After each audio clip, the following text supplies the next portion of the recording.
One switch kinokontrol niya ang apat na ilaw. So kadalasan ito in-install sa hallway. Ito yung supply natin ato 20 volts galing sa load side ng circuit breaker.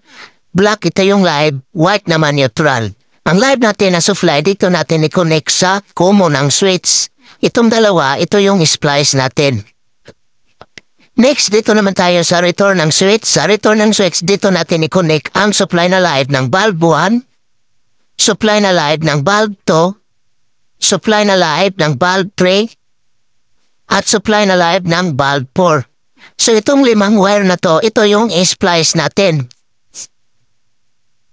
Next, dito naman tayo sa neutral na supply. Sa neutral na supply, dito natin i-connect ang supply na neutral ng bulb 1, supply na neutral ng bulb 2, supply na neutral ng bulb 3, at supply na neutral ng bulb 4. So itong 5 wire na to, ito yung splice natin.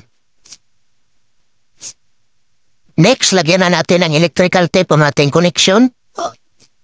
Next, lagyan na natin ang bulb 1, bulb 2, bulb 3, at bulb 4. Una natin ang circuit breaker. Kapag i-switch natin ang switch, dapat itong 4 na bulb, ito ang sabay na iilaw. Off, on,